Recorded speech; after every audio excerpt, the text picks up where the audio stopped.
히브리서 11장 1절에서 3절 말씀. 제가 가진 성경 신약성경 364페이지. 본문이 길지 않으니까 우리 뜻을 생각하면서 한 목소리를 한번 읽어봅시다. 믿음은 바라는 것들의 실상이요 보이지 않는 것들의 증거니 선진들이 이로써 증거를 얻었느니라. 믿음으로 모든 세계가 하나님의 말씀으로 지어준 줄을 우리가 아나니 보이는 것은 나타난 것으로 말미암아 된 것이 아니니라. 아멘. 잠깐 기도합니다. 성령 하나님, 성령의 지혜로 오늘 우리에게 임하여 주심을 믿습니다. 부족한 종이 귀하고 존귀하신 주의 말씀을 들고 사랑하는 성도들과 나누기를 원합니다. 이 말씀이 주의 음성으로 다가가게 하시고 이 말씀 후에 우리에게 믿음의 증거가 확증되는 삶을 살아가는 역사로 변화시켜 주시옵소서. 예수님의 이름으로 기도드립니다. 아멘. 무더운 날씨 속에서 어떻게 잘 지내고 계십니까? 열대의 날씨 속에 하나님이 여러분의 고난, 피곤한 삶 속에 주님이 주시는 쉼이 있는 삶이 되기를 바랍니다. 지난 한 주간은 우리가 믿음에 대해서 묵상했습니다. 믿음. 오늘 히브리서 11장이 믿음을 설명하죠. 그래서 우리가 히브리서 11장을 믿음장이다 이렇게 얘기합니다. 믿음은 이 헬라어로는 피스티스 이렇게 부릅니다. 그 믿음이 무엇일까 많이 찾아봤습니다. 그런데 한 단어로 아주 설명이 되더라고요. 믿음은 뭐냐? 신념이다라는 것입니다. 신념. 여러분, 신념은 무엇입니까? 저 사람은 신념이 있어. 우리에게는 이런 신념이 있어 할 때 그 신념은 뭐냐? 변하지 않는 믿음입니다. 그러면 믿음은 신념이고 신념은 믿음이 되는 것입니다. 이걸 서로 상보적이에요. 그래서 우리가 믿음을 말할 때 변하지 않는 신념이 곧 믿음이 되는데 좀 어려운 의미가 될 수 있어서 그렇다면 우리 히브리서 저자가 1절에서 11장 1절에서 우리에게 믿음이 무엇인가를 설명하고 있습니다. 그 신념이 뭐냐? 도대체 어떤 신념이 우리의 믿음이냐? 한번 보시겠습니다. PPT로 아주 간단하게 한번 설명을 해봤습니다. 참 신학적으로 연구가 많은 본문이기도 하거든요. 그래서 어떻게 하면 우리 시냇가에 심은 성도들과 함께 나눌 때 뭔가 명확하면서 본문의 뜻을 훼손하지 않게 우리가 한번 공유해 볼 수 있을까? 그래서 연구해 보니까 이렇게 정리가 됩니다. 그 다음 장입니다. 보시면 1절에 보시면 여러분 바라는 것들 이렇게 되어 있죠. 바라는 것들. 이것을 한 단어로 줄이면 소망입니다. 그래서 믿음은 소망에 대한 것에 중에 실상이요 하니까 뭔가 좀 우리에게 와닿지 않습니다. 잘 쓰지 않는 단어죠. 그래서 원어를 보니까 히포스타시스라고 되어 있는데 일상적으로 어떻게 사용되느냐? 확신인 거예요. 그래서 정리합니다. 믿음은 바라는 것들의 실상이요. 간단하게 말하면 믿음은 소망 가운데 확신하는 것이다. 할렐루야. 간단하게 다가오죠. 쉽게 다가옵니다. 소망하는 것들을 확신하는 것이 믿음이다. 그래서 이 믿음은 우리 마음에 관한 것입니다. 다시 말합니다. 이 믿음은 우리 내면에 관한 믿음을 말하는 겁니다. 그래서 바라는 것들의 실상은 내가 소망하는 것을 확신하는 내 마음, 믿음. 두 번째로 보이지 않는 것의 증거는 뭘까? 굉장히 철학적인 단어예요. 보이지 않는 것들의 증거가 믿음이다. 굉장히 어려울 수 있습니다. 그런데 이것을 다시 연구해 보니까 보이지 않는 것들은 하나님께 속한 모든 것을 얘기합니다. 하나님께 속한 모든 것은 보이지 않거든요. 그래서 보이지 않는 것은 뭐냐? 하나님께 속한 모든 것들. 그러면 증거는 뭐냐? 증거는 그 보이지 않는 모든 것들이 내 삶에 나타나는 것. 이것이 바로 믿음이다. 그래서 이것은 외부적인 것이고 행동적인 것이고 외면적인 것입니다. 정리합니다. 믿음은 두 가지를 오늘 설명하는데 하나는 뭐냐? 소망하는 것을 확신하는 내 마음. 두 번째는 뭐냐? 하나님에 대한 보이지 않는 것들이 내 삶을 통해서 나타나는 것. 그것이 뭐다? 믿음이다. 할렐루야. 그래서 저 증거를 다른 말로 하면 또 어려울 수 있어서 연구해 보니 저 증거를 다른 말로 하면 간증인 것입니다. 내 마음에 소망한 것을 믿어서 내 삶이 그 믿음을 가지고 살아갈 때 그 하나님에 대한 간증이 있는 삶이 뭐다? 믿음이다. 믿음이다. 이해가 되십니까, 여러분? 그래서 그 믿음을 오늘 성경에서는 뭐라고 설명하느냐? 이 믿음이 어떤 믿음이냐? 그래서 그 앞절을 보면 되는데 히브리서 10장 39절에 보면 이 믿음은 어떤 믿음인지 설명합니다. 읽읍시다. 우리는 뒤로 물러가 멸망할 자가 아니요 오직 영혼을 구원함에 이르는 믿음을 가진 자니라. 할렐루야. 그리고 오늘 11장이 시작하는 거예요. 그러면 이 믿음은 뭐냐? 그렇구나. 구원함을 받은 자들이 가지는 믿음이구나. 구원함을 가진 자들, 구원받은 자의 믿음은 뭐냐? 내면에 소망에 대한 확신이 있고, 구원함을 받은 사람의 믿음은 뭐냐? 보이지 않는 하나님이 내 삶을 통해서, 간증을 통해서 나타나는 것이 바로 믿음이구나. 이 믿음이 여러분에게 있습니까? 네. 아멘. 우리에게 있습니다. 그러면서 이제 히브리서는 이 믿음이 헷갈려 하니까, 어려워하니까 쭉 한 장에 걸쳐서 그 믿음, 바라는 것들의 실상으로, 보이지 않는 것의 증거로 살아가 믿음의 사람들을 쭉 예를 들어서 설명하고 있습니다. 아벨부터 시작해서 노아, 아브라함, 이삭, 야곱, 모세, 그 다음에 믿음의 구손들이 이르기까지 쭉 예를 들어 설명하고 있습니다. 근데 이 사람들을 오늘 이 시간에 다 나눈다면 여러분 식사를 못하고 돌아갈 수 있기 때문에. 그래서 정리하고 압축해 봤습니다. 이 믿음의 선조들, 믿음의 선배들은 어떤 믿음의 삶들을 간증으로 살아갔을까? 쭉 설명하거든요. 그래서 연구하고 압축해서 세 가지로 줄였습니다. 세 가지. 이 믿음의 모습을 세 가지로 단어로 줄였는데 뭐냐? PPT 보겠습니다. 이 세 가지는 바로 순종의 믿음, 인내의 믿음, 맡김의 믿음이었습니다.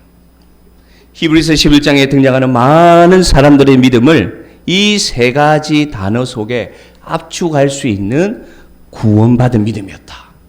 뭐냐? 순종하는 믿음이었고, 인내하는 믿음이었고, 하나님께 맡기는 믿음이었다. 잠깐만 우리 생각해 봅시다. 내 삶의 믿음의 모습 가운데 순종했던 기억이 있으면 여러분 한번 기억해 보시기 바랍니다. 나 이렇게 그때 인내했어. 혹시 여러분 믿음의 추억 속에 인내했던 모습이 있으면 이 시간 한번 떠올려 보시기 바랍니다. 그때 나는 모든 걸 주님께 맡겼었어. 그때 나 그 어려운 문제를 하나님께 맡겼지. 한 그 맡김의 추억이 있으면 이 시간 잠깐 떠올려 보시기를 바랍니다. 순종과 인내와 맡김이 바로 영혼을 구원받은, 쉽게 말해서 구원받은 믿음의 삶에서 나타나는 모습들이다. 그러면서 순종과 인내가 맡김이 있을 때 나는 하나님 앞에서 구원받은 자라는 것을 확신할 수 있고 내 삶을 통해서 그 간증이 드러날 수 있다는 것입니다. 그래서 지금부터 그 11장에 등장했던 순종, 인내, 맡김의 상징들을 예를 들어 설명해 드리겠습니다. 첫 번째로 노아의 순종의 모습입니다. 노아. 하나님께서 세상을 보니까 이 세상에 모든 것이 타락한 겁니다. 죄악이 세상에 가득하고 사람들 마음에 늘 생각하는 것이 악한 것만 생각하고 있었습니다. 그래서 하나님이 어떻게 하셨느냐? 한탄하고 마음에 근심하셨습니다. 그래서 하나님 결정하셨어요. 내가 새 창조해야 되겠다. 그래서 모든 생명을 쓸어버리고 새롭게 하나님이 원하셨던 세상으로 만들고자 하셨습니다. 그때 한 사람을 주목했는데 그 사람이 누구냐? 노아라는 사람입니다. 노아는 이렇게 성경에서 말합니다. 의인이요 당대의 완전한 자요 하나님을 경외하였더라. 하나님께서 노아를 부르셨죠. 노아를 부르셔서 뭐라고 말씀하셨느냐? 11장 7절 히브리서 11장 7절 자 읽읍시다. 믿음으로 노아는 아직 보이지 않는 일에 경고하심을 받아 경외함으로 방주를 준비하여 그 집을 구원하였으니. 그래서 하나님께서 노아에게 너 방주 만들라고 그랬어요.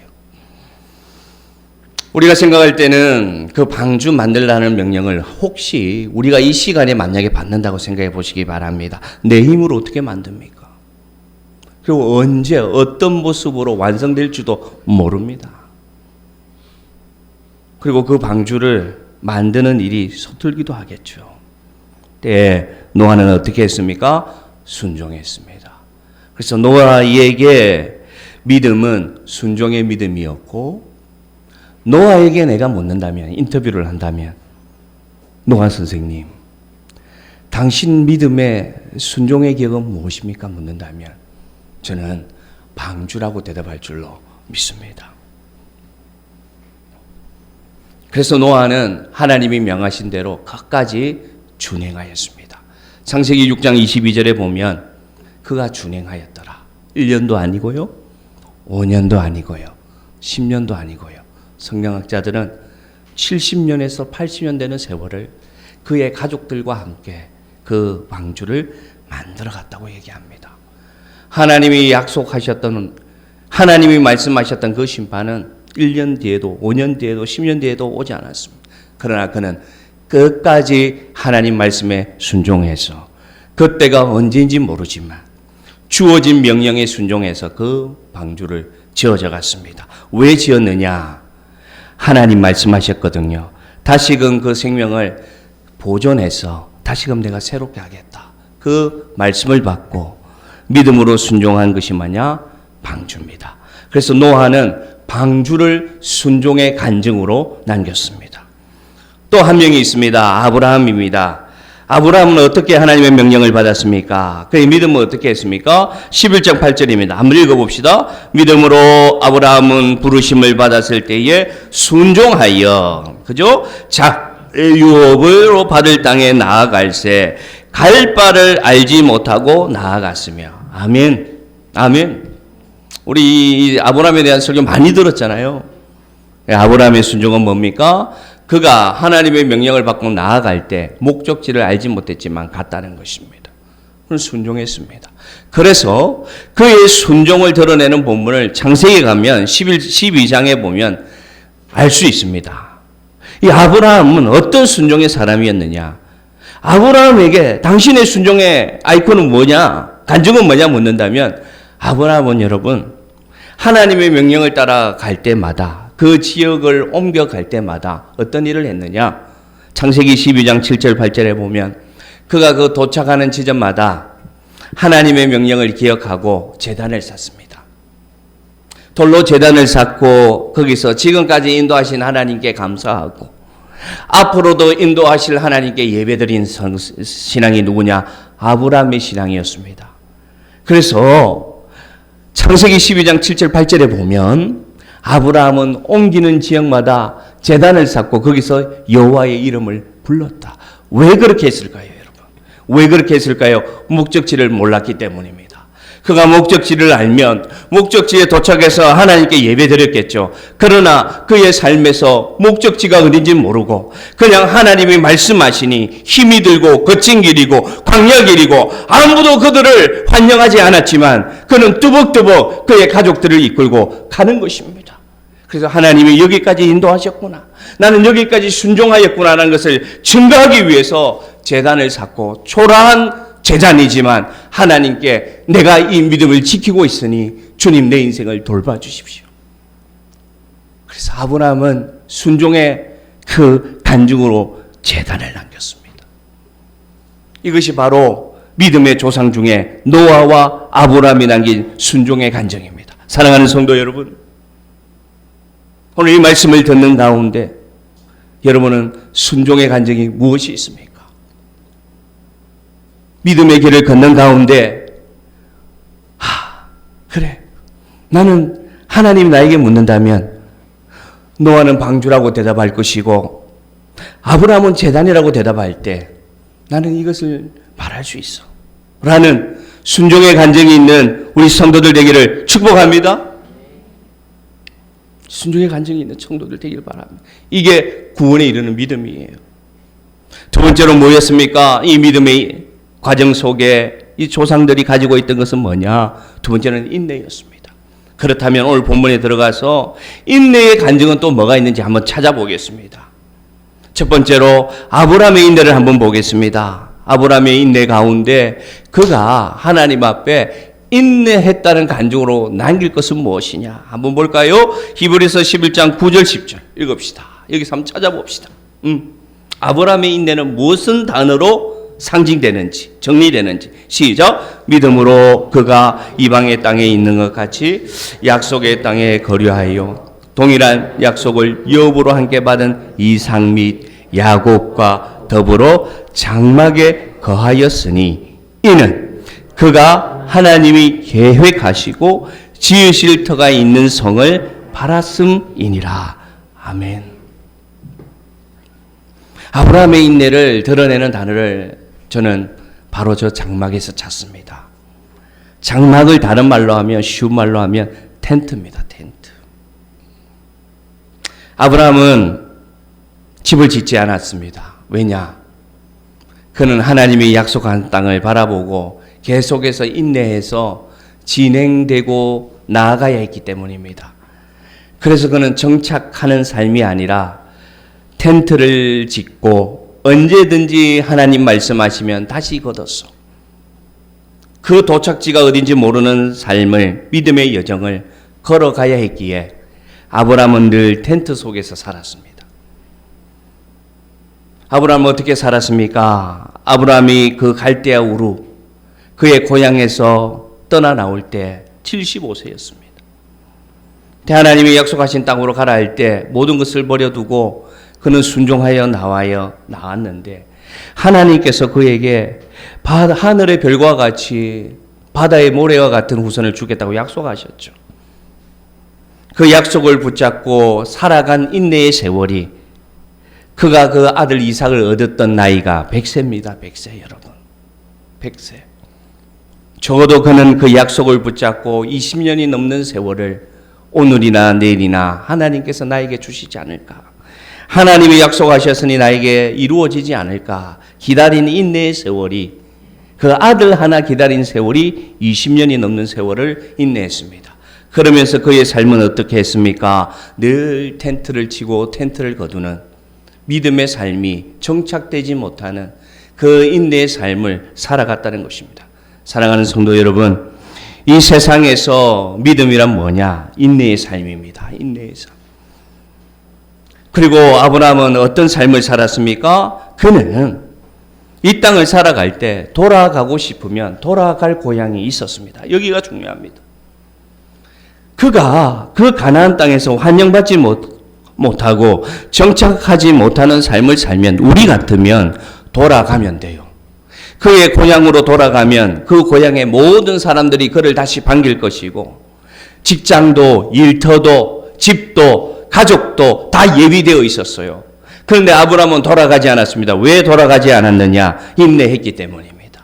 믿음으로 인내했기 때문에 다시 돌아갈 고향이 있었지만 돌아가지 않고 텐트 속에 살면서 하나님이 약속하신 그 땅을 바라보면서 인내하고 살아갔다는 것입니다.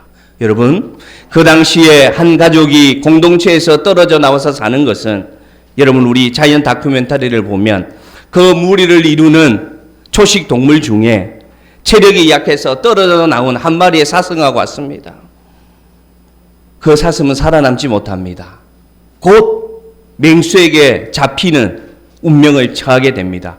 그와 같이 아브라함 가족이 그 갈대아 우르, 그 공동체에서 떨어져 나와서 하나님, 보이지 않는 하나님을 바라보고 오늘이나 내일이나 주님 약속하신 땅에 도착할까 싶어서 텐트를 치고 살아갔다는 것은 마치 이 물에서 떨어져 나온 한 마리의 사슴처럼 당장의 안정과 당장의 미래가 보장 없는 삶을 살면서 인내의 삶을 살아갔다는 것을 오늘 우리에게 보여주고 있습니다.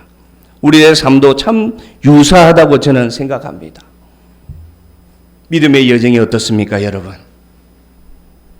믿음이 살아갈수록 확신으로 다가오십니까? 믿음으로 살아갈수록 여러분 손에 무언가 잡히는 것이 있습니까? 없을 때가 많아요. 근데 여러분은 지금 인내하고 살아가고 있지 않습니까? 그러므로 사랑하는 성도 여러분, 아브라함이 텐트 속에서 살아갔던 것처럼 우리의 삶에도 하나님이 요구하시는 믿음의 삶은 뭐냐? 인내의 삶이라는 것을 기억하시기를 바랍니다. 더군다나 여러분, 중요한 것은 그 아브라함이 인내의 삶을 살면서 그가 약속받은 그 땅, 약속받은 그 나라, 약속받은 그 성을 이루었느냐? 이루지 못했습니다. 그가 남긴 것은 하나님은 하늘의 별과 같이 바다의 모래와 같은 약속을 주셨지만 아브라함은 그 일생 가운데 받은 것은 딱 한 명의 아들 이삭 하나밖에 없었습니다. 여러분 무엇을 바라보고 지금 믿음 생활하십니까? 여러분 무엇을 바라보며 기도하며 하나님께 간구하십니까? 여러분에게 약속된 것이 이 하나라면 여러분 과연 이 믿음을 인내할 수 있는지 묻고 싶습니다. 아, 하나님이 내가 인내하면 내 소원이 이렇게 이루어 주시겠지. 내가 이렇게 인내하고 참고 하나님 믿으면 나에게 엄청난 축복을 주시겠지. 여러분 그런 소망으로 살아가고 있지 않습니까? 그러나 여러분 착각하지 마십시오. 아브라함은 받은 것은 약속의 땅도 받지 못했고 성도 이루지 못했고 나라도 이루지 못했고 그 평생에 이룬 것은 100세 되었을 때 받은 이삭 하나였습니다. 그러나 그는 인내했습니다. 이것이 믿음입니다. 우리의 삶에 이 인내가 있기를 간절히 바랍니다. 하나님은 우리에게 하늘의 별과 같이 바다의 모래 같은 약속을 주시는 분이십니다. 그러나 안타깝게도 내 삶에 이루어진 것은 이삭 하나이듯이 그러나 아브라함은 포기하지 않고 죽을 때까지 텐트를 치고 살았습니다. 그리고 죽고 하늘의 본향을 들어갔습니다. 그 인내가 우리에게 있기를 바랍니다. 그 뒤에 히브리서 기자는 믿음의 선조들의 인내를 쭉 열거합니다. 근데 그 단어들이 너무나 우리를 아프게 합니다. 한번 볼까요? 히브리서 11장 34절에서 38절인데요. PPT로는 두 절만 준비했습니다. 히브리서 11장 35절 36절. 히브리서 11장 35절 36절 한번 읽어봅시다. 믿음의 선조들의 인내의 모습. 시작. 여자들은 자기의 죽은 자들을 부활로 받아들이기도 하며 또 어떤 이들은 더 좋은 부활을 얻고자 하여 심한 고문을 받되 구차히 풀려나기를 원하지 아니하였으며 또 어떤 이들은 조롱과 채찍질 뿐 아니라 결박과 옥에 갇히는 시련도 받았으며 그 뒤에 보면요 돌로 치는 것과 톱으로 켜는 것과 시험과 칼로 죽임과 양과 염소의 가죽을 입고 유리하고 궁핍하고 환난받고 학대받고 살았다고 얘기합니다. 믿음의 선배들이 이렇게 살아갔다고 얘기합니다. 성경은. 저것이 믿음의 모습이라면 우리는 어떻게 감사하며 살 수 있고 소망을 가지며 살 수 있겠습니까? 그러나 믿음의 선조들은 저렇게 살아갔습니다. 자기 남편이 죽었어요. 믿음을 지키기 위해서. 그 죽음 앞에서 여자들이 울면서 뭐라고 받아들이느냐? 그래, 내 남편은 하나님께로 갔어. 내 남편은 하나님이 다시 살리실 거야. 그래서 그 죽음을 뭐라고 받아들이느냐? 부활로 받아들였다. 여러분 그 처절하고 그 아픈 믿음의 삶을 한번 상상해 보시기를 바랍니다. 심한 고문과 채찍질을 받아도 예수님을 부인하지 않았습니다. 왜냐? 부인하면 주님을 다시금 십자가에 못 박는 일이 되니까 구원함을 이루는 믿음을 가졌기 때문에 구차하게 풀려나기를 원치 않고 몸으로 감수했다. 고문, 환난, 인내, 궁핍, 가난, 차별, 학대 이 단어 중에 우리가 여러분 감당할 수 있는 단어가 있습니까? 믿음은 여러분 인내임을 기억하시기를 바랍니다. 믿음의 선배들은 인내의 간증을 남겼습니다. 그렇다면 오늘 우리의 믿음을 또 돌아봐야 되겠죠. 하나님이 지금 나에게 묻는다면 사랑하는 딸아, 사랑하는 아들아, 너 나를 위하여 인내하는 것이 무엇이 있느냐 묻는다면 여러분 뭐라고 대답할 수 있겠습니까? 하나님께 뭐라고 고백할 수 있겠습니까? 하나님 저 인내 아시죠? 하나님, 제가 이렇게 인내하고 있는 거 아시죠? 라고 말할 수 있는 것이 무엇이 있습니까? 이 시간 속상해는 주님께 대답해 보시기를 바랍니다. 우리는 모두 영혼을 구원함을 믿음을 가진 자들입니다. 이미 우리는 예수 그리스도를 우리의 구주로 영접한 자들입니다. 그렇다면 우리에게도 분명히 인내의 증거가 있을 것입니다. 아브라함은 텐트를 대답한다면 여러분 무엇을 대답하시겠습니까? 오늘 이 말씀이 여러분에게 메아리처럼 계속해서 들려지는 하나님의 질문이 되기를 주의 이름으로 축복합니다. 순종, 인내를 돌아봤습니다. 이제 하나 남았습니다. 그것은 뭐냐? 이 영혼을 구원함에 이르는 믿음, 바라는 것들의 실상이요 보이지 않는 것의 증거의 믿음, 무엇을 간증으로 남기느냐? 그것은 바로 맡김입니다. 맡김. 하나님 앞에 맡김. 창세기 22장에 보면 하나님께서 아브라함을 부르십니다. 부르셔서 이전에는 축복하시기 위해서 불렀던 아브라함을 하나님이 뭐라고 부르시느냐? 하나님이 아브라함을 불러서 뭐라고 하시느냐? 아브라함을 시험하시기 위해서 네 독자 이삭을 나에게 제물로 바쳐라 하십니다. 분명히 하나님께서 뭐라고 얘기하시느냐? 아브라함에게 네가 사랑하는 독자 이삭을 데리고 내가 지정하는 땅으로 가서 거기서 번제로 내게 드려라 합니다. 하나님 정말 비참하고 하나님이 정말 너무하시죠. 그 인내하고 인내해서 100세 되어서 받은 그 아들 하나를 하나님 앞에 번제로 드리라고 합니다. 여러분, 번제는 어떻게 드리는 겁니까? 번제는 목숨을 잡고 피를 다 빼고 각을 다 잘라서 내장을 다 꺼내서 모든 것을 분리한 후에 하나님께 태워드립니다. 번제로 드리라고 해요. 번제로. 정말로 잔인하신 하나님 아닙니까? 하나님이 왜 그렇게 하셨느냐? 성경을 이렇게 말합니다. 아브라함을 시험하시려고. 아니, 하나님, 사랑이 많으신 하나님이 그런 시험을 왜 하십니까? 묻는다면 성경은 이렇게 대답합니다. 하나님이 우리를 시험하시고 징계하시고 연단을 주시는 이유는 우리를 거룩하게 변화시켜 주셔서 항상 하나님에 의해 참여하시게 하기 위해서 하나님은 우리를 징계하시고 시험하시고 하나님은 우리를 친아들처럼 여기기 때문에 채찍을 드신다고 히브리서가 말씀하십니다. 그럼 쉽게 말하면 이런 겁니다. 시험을 통해서 우리는 면역이 생깁니다. 그래서 하나님 우리를 시험하시고, 두 번째로 하나님은 왜 우리를 시험하시느냐? 그 시험을 통해서 우리에게 인내를 가르치시고 그 인내를 통해서 우리가 연단되며 그래서 우리가 영원한 것을 소망하는 하나님의 자녀로 살아갈 수 있도록 살아갈 수 있도록 하시기 위해서 하나님은 시험하신다고 성경은 말합니다. 다 떠나서 그래도 이해가 안 된다면 여러분 이렇게 기억하시길 바랍니다. 왜냐? 왜 이렇게 기억해야 되느냐? 왜 이렇게 인정해야 되느냐? 우리 삶에 시험이 있다는 것입니다. 시험의 원인과 시험의 이유와 시험을 주시는 하나님이 이해가 안 돼도 중요한 것은 우리 삶에 믿음으로 살아가는데 시험이 있다는 것입니다. 다 어려움이 있습니다. 있는 것을 부인할 수는 없잖아요. 하나님을 믿는데도 어려움이 오잖아요. 하나님을 믿고 의지하고 기도하고 몸부림치지만 우리 삶의 고난과 어려움과 시험이 있다는 것입니다. 그렇기 때문에 우리는 이것을 받아들여야 되느냐? 한 가지입니다.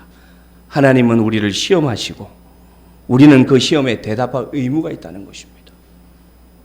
시험은 하나님의 고난이고 그것에 대답할 의무는 우리의 고난이라는 것을 여러분 받아들일 수밖에 없습니다. 왜냐? 시험이 있기 때문에.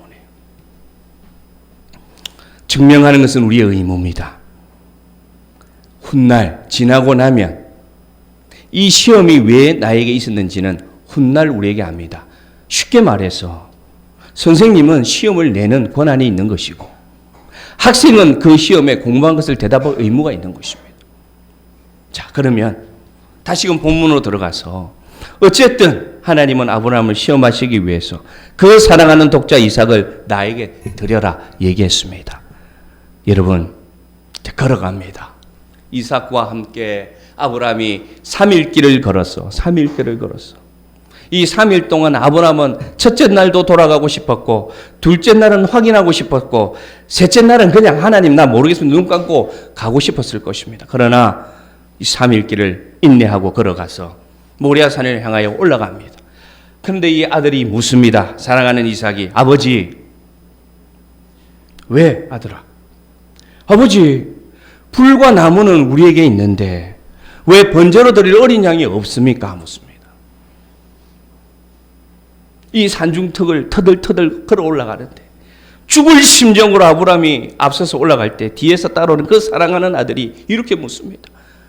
아버지, 나무도 있고 드릴 불도 있는데 왜 제물 어린 양은 없어요? 묻습니다. 여러분, 그때 아브라함의 심정이 어땠을 것 같아요? 그때 아브라함의 심정이 어땠을 것 같아요? 다 때려치우고 싶지 않았겠습니까? 아브라함이 뭐라고 얘기합니까?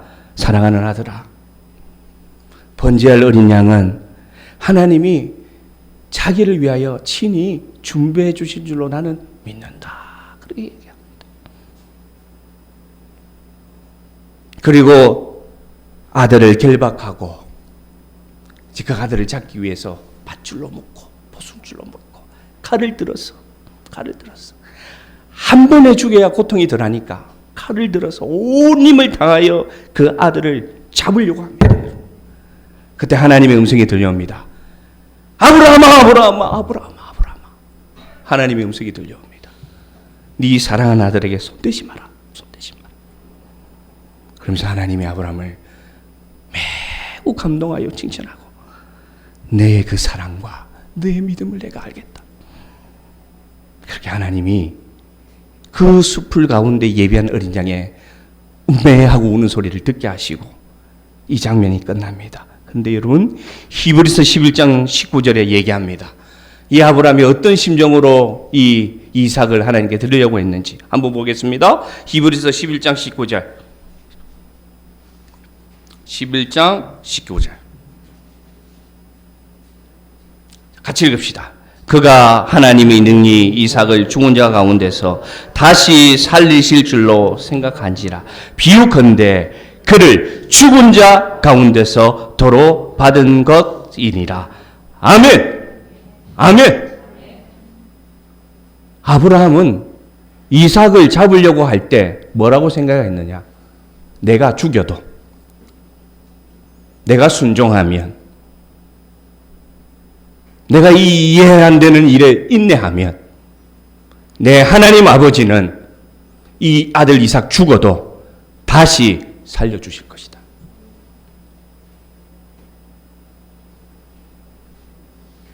다른 말로 하면 완전히 그의 삶을, 목숨을 하나님께 맡겼습니다. 그래서 그는 이 맡김의 간증으로 누구를 남기느냐? 이삭을 남깁니다. 이삭.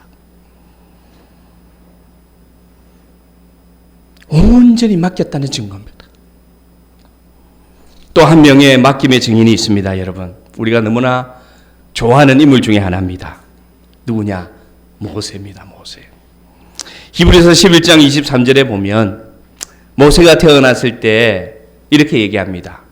믿음으로 모세가 났을 때에 그 부모가 아름다운 아이임을 보고 석 달 동안 숨겨서 왕의 명령을 무서워하지 아니하였으며, 이렇게 설명합니다. 바로의 명령이 뭐였습니까? 아들이 태어나면 나일강에 던져라. 이건 엄중한 명령이었습니다.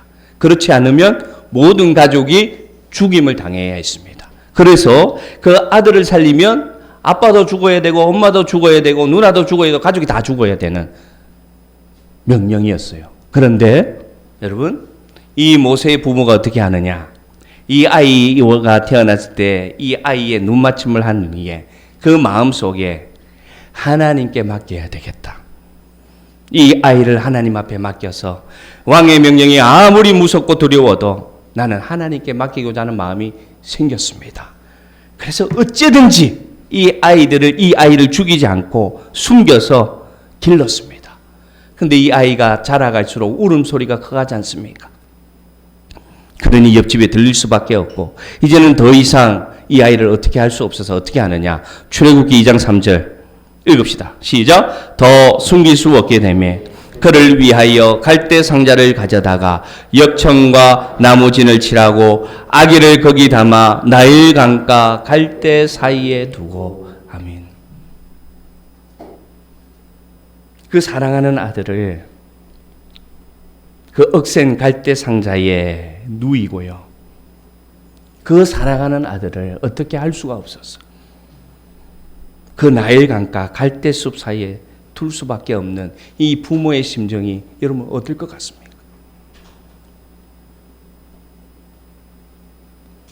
뒤집어지면 물에 빠져서 코 죽을 수밖에 없는 이 연약한 아이를 숨길 곳이 없어서 갈대 상자에 두어서 그 나일 강가 갈대 사이에 숨길 수밖에 없고 이 아들의 운명을 온전히 하나님 앞에 맡길 수밖에 없는 이 부모의 심정을 여러분 이해가 되십니까? 이것이 뭐였느냐? 믿음입니다, 여러분.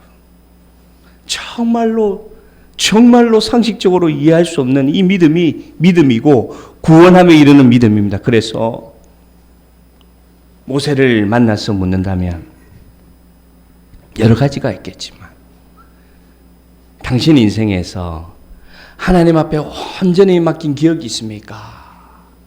하나님 앞에 온전히 맡긴 간증이 있습니까? 묻는다면 이 모세는 이렇게 대답하겠죠. 우리 부모님이 나를 갈대 상자에 넣고 나일강에 띄워버렸던 그 모습이 하나님께 온전히 맡겼던 간증입니다. 라고 대답할 줄로 저는 믿습니다. 사랑하는 성도 여러분, 믿음은 맡김입니다. 이 시간 또 잠깐 생각해 봅시다. 여러분 믿음의 여정을 통해서 나는 아브라함이 제물로 드린 이삭처럼 모세의 부모가 그 갈대 상자에 모세를 담고 강가에 띄웠던 그 맡김처럼 나는 과연 이 믿음의 삶을 살면서 내가 정말로 내 힘으로 도저히 할 수 없는 그 모든 것을, 그 미래를, 그 내일을 하나님 앞에 온전히 맡긴 기억이 있는가? 나는 하나님 앞에 무엇을 맡겼는가? 나는 지금 하나님께 무엇을 맡기고 하나님을 전적으로 의지하고 살아가는가? 라고 여러분 자신에게 물어보는 시간 되기를 바랍니다. 나는 지금 무엇을 하나님께 맡기고 신앙하느냐? 나는 무엇을 하나님께 온전히 의지하고 맡기고 살아가느냐? 이 맡김이 있는가 생각해 보시길 바랍니다. 이것이 믿음입니다. 이것이 구원받은 자의 믿음이었습니다.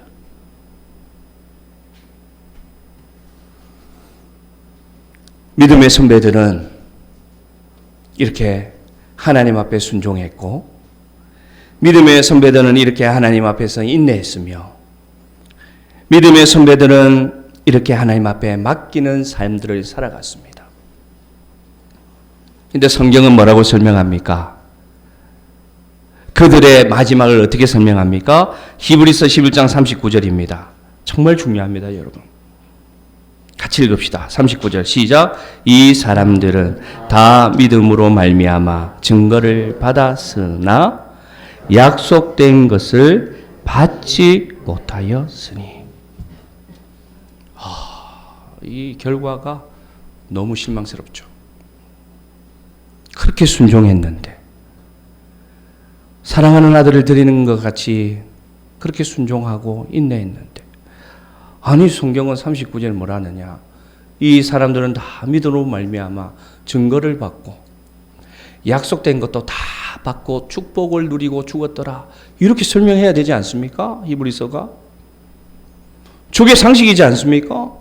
다 맡겼는데, 순종하고 인내하고 다 맡겼는데 성경은 뭐라고 얘기하느냐? 약속된 것고 받지 못하고 죽었더라. 저게 믿음입니다, 여러분. 정말 아이러니하죠. 노아는 하나님 앞에 무지개의 약속도 받고 모든 세상을 새롭게 창조하시는 일을 보지 못하고 죽었습니다. 아브라함은 어떻게 죽었습니까? 하늘의 별과 같이 바다의 모래와 같은 자손 주시겠다고 약속하셨는데 아들 하나 보고 죽었습니다. 모세는 어떻게 죽었습니까? 하나님이 그 약속한 땅, 그 가나안 땅, 꿈에도 그리던 그 땅 들어가지도 못하고 느보산에서 쓸쓸하게 혼자 죽었습니다. 이게 믿음의 결과입니다. 성경은 정말 아이러니합니다. 여러분 이제 믿음 다 버리시기 바랍니다. 다 부인하고 떠나셔도 됩니다. 왜냐? 믿음의 결과는 저렇습니다. 근데 왜 믿습니까? 왜 하나님 믿습니까? 왜 이 자리에 나와서 하나님께 예배드립니까? 그렇게 순종하고 그렇게 인내하고 그렇게 맡길 때 행복하기 때문입니다. 너의 손에 주어지는 게 없고 내 계좌에 넣는 돈이 없고 내 집이 커지지 않는데 이상하게 행복합니다. 왜? 하나님 말씀대로 순종하고 하나님 말씀대로 인내하고 하나님 말씀대로 맡기면 내가 행복합니다. 하나님이 나와 함께 계심이 느껴집니다. 하나님이 나와 함께 계심이 믿어집니다. 그리고 모든 것이 하나님의 은혜임이 고백됩니다. 감사가 나옵니다. 그것이 이해되지 않지만 우리에게 일어납니다. 이것이 간증임을 기억하시기를 바랍니다.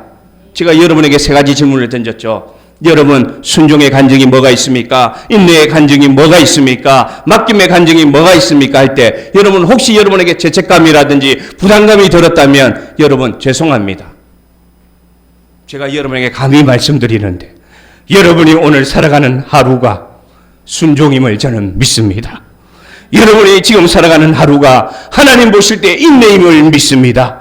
여러분이 지금 살아가는 이 자리에 나와서 드리는 예배의 이 시간이 하나님께 맡겼다는 증거임을 저는 믿습니다. 왜냐? 하나님이 여러분을 그렇게 보실 것입니다. 내가 그렇게 뛰어나지 못하고 나도 아브라함처럼 모세처럼 자랑할 간증은 없지만 오늘 하루 그래도 헷갈리지만 그래도 어렵지만 그래도 어떻게 될지 모르지만 오늘 제가 여기 있습니다. 이 자리를 지키고 있습니다. 라고 여러분이 이 자리에 있는 것 자체가 하나님 보실 때 순종임을 저는 믿습니다.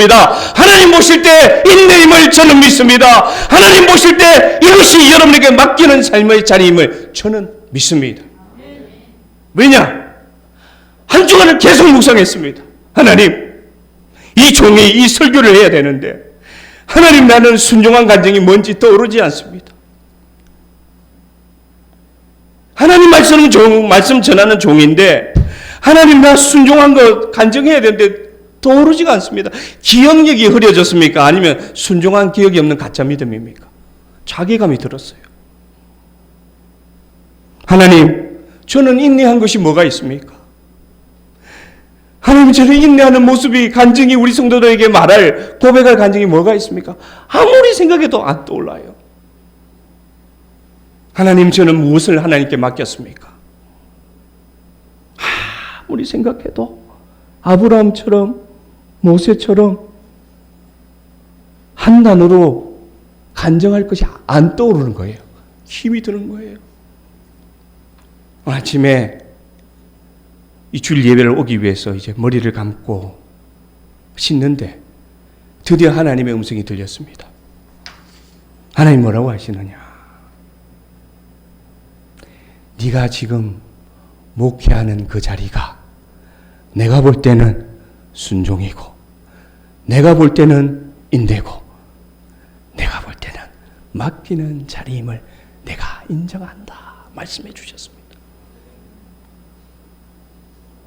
그렇다면 그 말씀이 맞다면 제가 감히 여러분에게 말씀하고 싶습니다. 여러분 지금 달려가는 그 신앙의 자리 비록 뭔가 하나님 앞에서 간증하고 이 자리에 서서 나 이런 놀라운 일을 경험했습니다. 간증할 것이 못 된다고 하더라도 여러분은 이미 구원받았고 그 믿음의 선조들을 통해서 그 믿음이 우리에게 전해졌다면 여러분 그 믿음을 붙잡고 살아가는 오늘이 순종임을 하나님 앞에 떳떳하게 고백하시길 바랍니다. 인내임을 주님 앞에 부끄럽게 생각하지 마시고 고백하시길 바랍니다. 여러분은 하나님 앞에 맡기고 있는 삶임을 고백하시고 살아가기를 바랍니다. 그러면 왜, 결론을 말씀드립니다. 왜 이 믿음의 선조들은 이 약속된 것을 받지 못하고 죽었느냐? 성경은 이렇게 얘기합니다. 11장 40절, 마지막으로 이 말씀만 읽읍시다. 11장 40절, 히브리서 11장 40절 시작. 이는 하나님이 우리를 위하여 더 좋은 것을 예비하셨은즉, 여기서부터입니다. 우리가 아니면 그들로 온전함을 이루지 못하게 하려 하심이라. 아멘. 믿음의 선조들이 약속한 것을 붙잡았지만 받지 못하고 죽은 이유는 그 믿음이 그렇게 되면 그 당대에서 끝나버리고 완료되니까 하나님이 우리에게도 이 믿음의 여정을 걸어갈 수 있는 기회를 주시기 위해서, 그들은 약속된 것을 받지 못하고 죽더라도 우리에게까지 이 믿음이 연결되게 하기 위해서 그렇게 하셨다는 놀라운 뜻을 히브리서 저자는 우리에게 가르쳐 줍니다. 그러므로 하나님의 계획은 뭐냐? 그 믿음의 선조들이 살아간 것처럼 오늘 2022년 우리가 그 믿음의 선조들의 믿음을 붙잡고 이어 달리기 하듯이 살아가고 결승점을 향하여 달려가면, 이미 들어간 결승점 앞에서 믿음의 선조들이 서서 우리를 응원하고 있으니 너희들도 믿음의 선조들이 누렸던 그 믿음의 여정을 너희도 걸을 수 있도록 나는 이것을 완료하지 않았다는 것입니다. 이해되십니까, 여러분? 우리에게도 이 믿음을 주시기 위해서, 우리에게도 이 믿음의 복을 주시기 위해서, 우리에게도 이 믿음의 결과를 이루는 성취를 주시기 위해서 하나님은 믿음의 선조들에게 완료하지 않고 우리에게로 이어지게 하셨다는 놀라운 뜻이 히브리서 11장의 믿음의 장의 결과입니다. 결론입니다. 그러면 오늘 우리가 어떻게 살아가야 되느냐? 표대를 향하여 예수 그리스도를 바라보고 우리도 순종하고 우리도 인내하고 우리도 맡기고 살아가면 결국 우리를 통해서 하나님의 약속은 어떻게 된다? 이루어질 것이다. 할렐루야. 그래서 우리는 그 약속을 이루는 세대가 되었어요. 우리는 복된 세대가 되었어요. 말씀을 마칩니다. 구원에 이르는 믿음은 내 안에 구원의 확신이 있는 것입니다. 구원에 이르는 믿음은 이 내 안에 있는 확신이 내 삶의 간증을 통해서 보이지 않는 하나님이 살아계신다는 걸 나타내는 것이 구원에 이르는 믿음인데, 그 믿음은 세 가지를 남깁니다.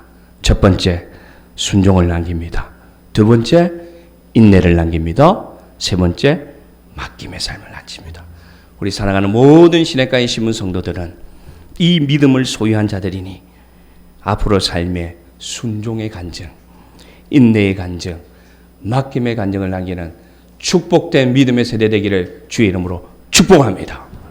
아멘.